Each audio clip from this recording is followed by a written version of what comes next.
What's going on, boys? And my name is Damien, also known as QB. How's everyone going today?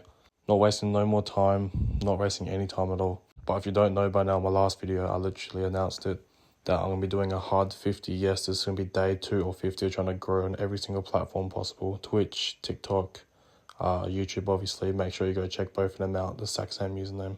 Except for my Twitch has an XD at the end of my name, so just add that towards what you see right now, and then you will find me. But today we're going to be talking about the Phoenix Suns and the alleged idea that Bradley Beal is no longer going to be a Sun come the trade deadline, and his 3 preferred team destinations. Let's get straight into this one. I guess you can pretty much say since Bradley Beal has been on the Phoenix Suns, it has not turned out to anywhere near close to what Phoenix Sun fans or even some basketball fans were predicting. Myself, I said from the start that this team does not have a proper point guard. Yes, I did get a bit better this season with Tyus Jones, but he's major decline in his role has not been good for this team whatsoever. Has brought it straight back to the first problem of not having a good point guard.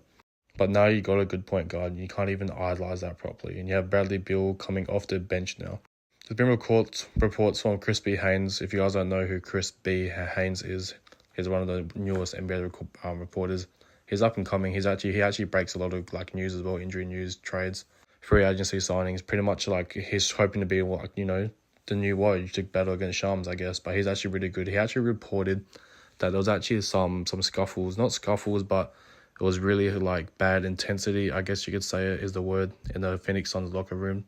Apparently players are getting frustrated with their roles not being utilized properly, or they're just annoyed about their playing time.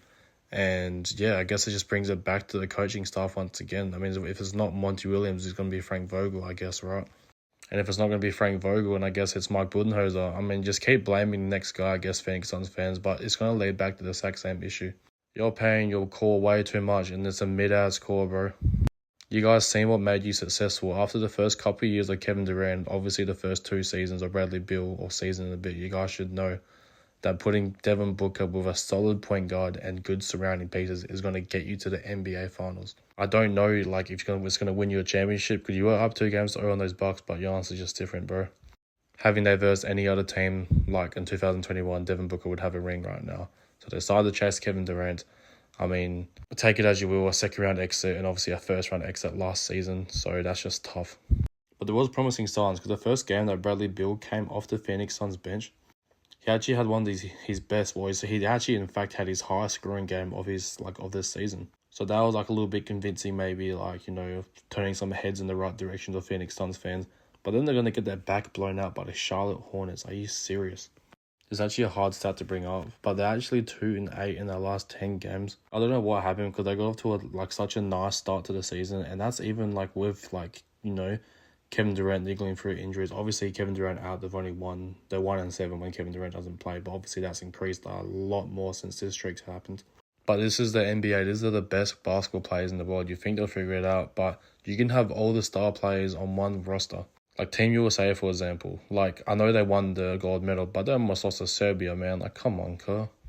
But anyways, I bring it back to my point what I was going to say before I started yapping about Team USA. Pretty much, if you don't have the chemistry, then it's not going to be there. If you have guys beefing or arguing with each other in the locker room, what else do you expect to happen out on the court? That's why NBA teams and players and whoever front offices, they go out for events or any of this other stuff just to get that chemistry up. And as Chris Haynes did say, if there's problems in the locker room, I don't know what you want them to do about it. This is kind of funny what Bradley Beal actually said in one of his post-game interviews a few games ago. Let me tell you what he said. He said if there's an issue or a problem, he needs to be addressed because he holds the cards. And I pretty much just outright say that that's right. He has a no-trade clause. Only 2 current NBA players have that in that contract, him and LeBron James. Obviously, there's ways around it. Obviously, what he means by holding the cards, if he wants to get out and go to the Miami Heat, for example, they could get that done. They can make his I pretty much say grant his risk, and then it will happen. And also, with the no trade clause as well, it gives them much leeway if they're oh yeah, we're sending you to Detroit for Harris, Tim Hardaway, blah blah blah, whatever. He can be fuck no, I don't want to play for that team. Are you serious right now, bro? So I guess if he does get dealt, it's going to be to a team he wants, and these are the 3 teams he has on his hit list at the moment, according to reports and insiders. According to the sources and insiders, apparently the teams that he would want to go to are the Los Angeles Lakers, the Denver Nuggets, and the Miami Heat, which is just funny enough that Jimmy Butler's one of the preferred destinations is the Phoenix Suns. So that's crazy. Speaking of Jimmy Butler, if you guys want a full breakdown of what happened in his situation, what's currently going on, head over to my last video, which I posted yesterday because the hard 50, obviously. Make sure you give that a watch because I actually watched that video a lot. I had to do a lot of digging to find information about everything, but it's a banger. Go watch it if you guys are curious about the Jimmy Butler situation. And it's just kind of crazy to think that the Bradley Beal is one of the preferred destinations. It's Los Angeles Lakers, when multiple reporters have said that Austin Reeves is a better person to have on as a third option than Bradley Beal, because this is back when the Lakers were apparently interested in him like last offseason. And people will just laugh at those reporters. But right now, Austin Reeves averages higher in every single stat than Bradley Beal so far. But obviously, like when I'm talking about stats, I mean points, rebounds, assists, field goal percentage, 3-pointer percentage, all that, like, you know, offensive and defensive stuff. No, none of the plus minus or anything like that. But Austin Reeves just owns him in every single one of those categories. Let's talk about if he would fit in or not. Me personally, if you're going to trade him to Los Angeles Lakers, I guess you have to get off some money. I guess the only way I see that happening if you actually do move Austin Reeves, and the Lakers would be absolutely dumb. They'll be stupid if they traded Austin Reeves for Bradley Beal. It's like trading away that Pepsi Max for like a home brand, like LA Maxi Ice, whatever it's called. If you guys know what I'm talking about, then you know that this isn't a good idea. I guess some other money you could move. It's like dead contract, like Jared Vanderbilt. He's making like 47 M's, I'm pretty sure. Or it could be Gabe Vincent as well. He's making to mid 30s to 40s, like $1 million for his 3-year contract. So, but how would he fit like with the Lakers? Say as an example where Austin Reeves just does go and we get like some assets back or whatever. That is going to be absolutely stupid. I guess with the Nuggets as well, it would have to be Eric Gordon or Michael Porter Jr. But I don't know if the Suns can even take on Aaron Gordon's contract either. That shit's even like overpay, in my opinion. That's all I have to say. But even then, do you really want to swap out Michael Porter Jr. for someone who's shorter and kind of does the same thing as MPJ? I know it might sound crazy to say because he's known as not passing and just pulling up left, right, and center. But hear me out. If you guys need a passer and playmaker, why are you guys acquiring Bradley Beal? That just doesn't make sense to me.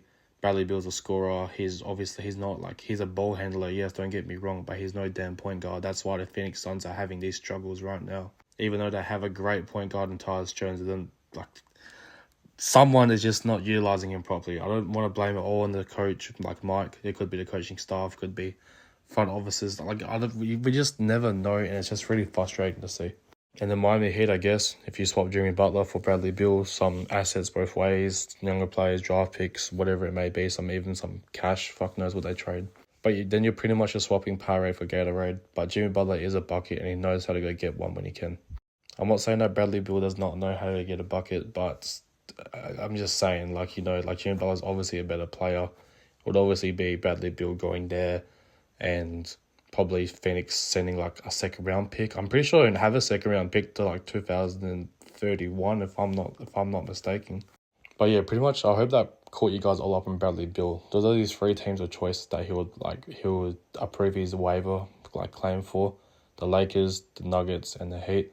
Let me guys know what you guys think about that down below. It's crazy the thing, I came here and yeah, they didn't have any notes or anything. I kind of just like shed my light in the situation. So please let me know if you enjoyed today's video. This is a hard 50 I'm going through. Yes, I'm going to keep saying that shit.